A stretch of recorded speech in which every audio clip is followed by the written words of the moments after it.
వరంగల్ జిల్లా చెన్నారావుపేట మండలం కోపాకులపాడులో ఒక ఆశ్చర్యమైన ఘటన చోటు చేసుకుంది. అక్కడ 6 ఎకరాల భూమి ఇప్పుడు హాట్ టాపిక్ గా మారింది. ఈ భూమిని కౌలుకు తీసుకోవడానికి చాలా మంది ఆసక్తిగా ఎదురు చూస్తున్నారు. ఎందుకంటే ఆ భూమిలో బంగారం పడుతోందట. ఆ విషయాన్ని గ్రామస్తులు కూడా నమ్ముతున్నారు. ఈ తండాకు చెందిన రైతు దీన్ని కౌలుకు తీసుకొని పత్తి సాగు చేస్తున్నారు. జూన్ 24న కలుపు తీయిస్తూ ఉండగా మహిళా కూలీలకు బంగారు ఆభరణాలు దొరికినట్లుగా ప్రచారం జోరుగా జరిగింది. అదే నిజంగా సంచలనం సృష్టించింది.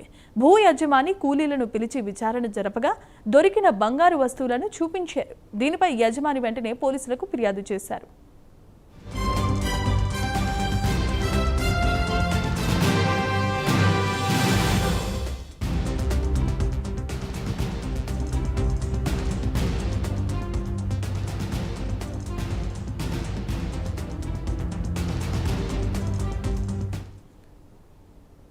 అయితే ఈ ప్రాంతంలో పూర్వం దేవాలయాలు ఉండేవని గ్రామస్తులు చెబుతున్నారు. 1991లో అప్పటి భూ యజమాని కూడా కొంత బంగారం దొరికిందని, ఆ తర్వాత కొన్నేళ్లకు పొలంలో పని చేసే వ్యక్తికి కూడా దొరికిందని వారి మాట. గతంలో ఈ ప్రాంతంలో దేవతామూర్తులు విగ్రహాలు లభించాయని అంటున్నారు.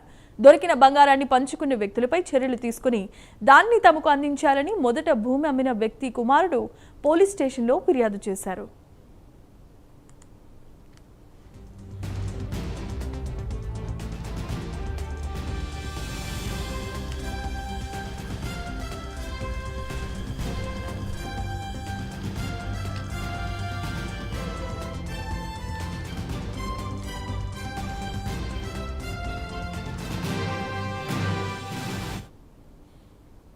బంగారం దొరికింది అన్న వార్త చుట్టుపక్కల గ్రామాలకు కూడా పాకటంతో రాత్రి సమయాల్లో చుట్టుపక్కల గ్రామాల ప్రజలు ఆ భూమిలో తిరగడం, వెదకటం మొదలు పెడుతున్నారు. పంట పొలాల్లో కొన్ని చోట్లయితే అర్ధరాత్రి పూట తవ్వి వెతికి వెళ్లిపోతున్నారు కూడా. మరోవైపు పోలీసులు కేసు నమోదు చేసి విచారణ ప్రారంభించారు. ఈ విషయంలో బిఎన్ఎస్ భారతీయ నాగరిక సురక్ష సంహిత ప్రకారం చర్యలు తీసుకునే అవకాశం స్పష్టంగా ఉంది. ఇక మన చట్టాల ప్రకారం దొరికిన వస్తువులు ప్రభుత్వ ఆస్తిగా మారుతాయి. ఎవరైనా స్వాధీనం చేసుకోవాలని చూస్తే అది చట్టరీత్యా నేరం అవుతుంది. ఇక స్థానిక పోలీసులు కూలీలను భూ యజమానిని విచారణ చేస్తున్నారు. దొరికిన బంగారం విలువ ఎంతమందికి దొరికింది అనే వివరాలు ఇంకా తెలియాల్సి ఉంది. ప్రజలు రాత్రి వేళలో భూమిలో సంచరించడం వల్ల శాంతి భద్రతల సమస్యలు తలెత్తే అవకాశం కూడా ఉందని పోలీసులు చెబుతున్నారు. తవ్వకాలు జరిపి మరింత బంగారం ఉందా లేదా అని తెలుసుకునే ప్రయత్నం కూడా చేసే అవకాశం కనిపిస్తూ ఉండటంతో ఇలాంటి ఘటనల్లో గతంలో కూడా చాలా చోట్ల జరిగాయని అంటున్నారు అధికారులు. పురాతన ఆలయాలు ఉన్న ప్రాంతాల్లో ఇలాంటివి దొరకటం సహజమే. అయితే చట్ట ప్రకారం దొరికిన వస్తువులను ప్రభుత్వానికి అప్పగించాలి. భూమి విక్రయించిన వ్యక్తి కుమారుడి ఫిర్యాదు మేరకు ఈ కేసు మరింత ఆసక్తికరంగా మారింది.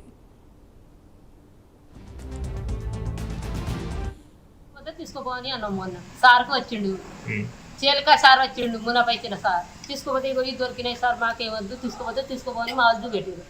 అయితే ఇంత దానికి ఎందుకు కొంచెం పడి మీకు ఎందుకు ఏడుచుకుంటా తీసుకోపోవాలని బిడ్డానికి పోయిండు. అది పదాబెట్టి సార్, అంతే, లేదు ఏం లేదు సార్ అని అబద్ధం ముచ్చట్లు అని మాట. బంగారం ఎక్కడ దొరుకుతుంది సార్? ఆశయంలో ఎక్కడో కలుపు తీసిన కాడ ఇంత బంగారం దొరికిందా? దొరికేది లేదు, ఏం లేదు, అన్ని డూబ్ మాటలు. ఒక్క మాటలు 50 మాటలు పుట్టిస్తారు అంటారా? చిన్న గిన్నె ఈ పూసలు లెక్క దొరికింది సార్. బాబు వీళ్ళ అమ్మకు, ఇంకో అమ్మకేమో గిట్లాడిది ఉన్నది, మధ్యాహ్నం పోయింది. చుట్టూ ఒక గుడి వెళ్తుందో అది బంగారే ఉన్నదో ఎండిది ఉన్నదో. అదే ఇటు సమ్మిడి గారి దగ్గర పొలం ఉన్న జరిగింది. ఆ తర్వాత ప్రతి సంవత్సరం కూడా కౌలు తీర్చుకుంటూ వస్తాను. రేపు పోయిన సంవత్సరం నుంచి బాలు అని భద్రు అని ఇద్దరు 3 ఎకరాలు చేస్తారు. అయితే వాళ్ళకు ఏదో దొరికింది అని ఒక సమాచారం నాకు తెలిసింది. విలేజ్ అందరూ అనుకుంటా ఉంటే తెలిసిన తర్వాత నేను పోయిన వాళ్ళ దగ్గరికి పోయి అడిగాను. అడిగితే నాకు కొన్ని వస్తువులు చూపెట్టారు. చూపెడితే మరి ఇది ఎట్లా ఏంటంటే ఇది ఇంకే దొరికిందా, మరి ఇంకేమైనా ఎక్కువ దొరికిందా అని అడిగాను. సరే వాళ్ళను ఏ దొరికింది అన్నారు. సరే మరి ఇది మీరు లొల్లి పెట్టుకుంటే అందరికి ప్రజలలో తెలిసింది అనుకో ఇబ్బంది అవుతుంది, పోలీసులకు తెలుస్తుంది, వాళ్ళందరూ కూడా వచ్చి అడగడం జరుగుతుంది, మరి ఇబ్బంది అవుతుంది. కలిసి పంచుకోండి, ఏమైనా ఉంటే అందరూ కలిసి పంచుకోండి. కానీ 10 మంది 12 మంది కూలీలు ఉన్నారు కదా, మరి ముగ్గురికి దొరికిందంట. వాళ్ళు అది చూసుకోండి అంటే అది చూపెట్టిన వాళ్ళు చూపెడితే చూసి ఫోటో తీసుకొని వచ్చినాం. చెక్ చేస్తే కూడా అది ఊరుకుండానే చెప్పిండు. నేను ఇప్పుడు ఈ సంవత్సరం పోయిన సంవత్సరం కానీ 2 సంవత్సరాల కానీ నేను మునప చేస్తున్నా. ఆయన సొంతం చెల్లికి ఆయన అమ్ముకొని ఆయనకు దాదాపు 12 సంవత్సరాలు అవుతుంది. 12 సంవత్సరాల కాడ నుంచి వెళ్ళి మళ్ళీ ఆయన కొన్న తర్వాత మళ్ళీ వేరేటోళ్ళు ఒక 7-8 సంవత్సరాలు వాళ్ళు చేసిళ్ళు. వాళ్ళు చేసిన తర్వాత ఇక నేను పోయిన సంవత్సరం చేసిన, ఈ సంవత్సరం చేసిన. అది కూలోళ్ళు వచ్చిళ్ళు, నేను కూలోళ్ళని తీసుకుపోయి కల్పిస్తాను. అది దొరికింది బరాబరే, అవి ముగ్గురికి దొరికినాయి. కాకపోతే అది 3 కలిపి ఒక మన పావులెత్తు కూడా కాదు అది. ఒక గది ఆ విషయం. ల్యాండ్ అయినా వచ్చి చూసిండు, ఈ బుత్తంతో నాకెందుకు కానీ చూసిండు, మళ్ళీ ఎవరి వాళ్ళు చెప్పిపోయాడు. ఇదే విషయం. అతను కొన్నాక కౌలుకి ఇచ్చిండు, లంబోళ్ళకి కౌలుకి ఇచ్చిండు. ఆ లంబడాయన పేరు బూక్యా బాలు. ఆయన ఈ సంవత్సరం వ్యవసాయం చేస్తుంటే అందులో కొంత బంగారం దొరికింది, సుమారు 1/2 కిలో అంటున్నారు. దాన్ని ప్రతాప్ రెడ్డి వాళ్ళంతా కుమ్ముక్కై ఇది బయటికి రాకుండా, మాకు వాటాకి రాకుండా వాళ్ళే తినడం కోసం ప్రయత్నం చేస్తున్నారు. దీనిపై నిన్న సాయంత్రం పోలీసులో పిటిషన్ ఇవ్వడం జరిగింది. దీనిపై విచారణ చేసి ఆర్కియాలజీ వాళ్ళు మాకు రావాల్సిన అవసరం ఉంది. ఆయన ఉట్టిగానే ఆ సేని అమ్మిండు, ఆయనకేం హక్కే లేదు. ఇలా సేని అమ్ముకొని పోయిండు ఆయన. అది ఏమీ దొరకలే అలా. ఇంతంత ఆ ముత్తంతా ఉండే, అది ఎప్పుడుది ఉన్నదో అది ఇంతంతా దొరికింది. అది చూపెట్టినాం, ఈ చిలక నీది కాదు నాది కాదు, ఇది దొరికింది ఇగ్గింతంత ముత్తంతా అని వాళ్ళు కూలోళ్ళకు దొరికిండ్రు. కూలోళ్ళు అట్లా అన్నారు, అయిపోయింది. ఆయనకి ఏం హక్కు అని ఇక్కడ వచ్చి ఆయన చేసిండు అట్లా.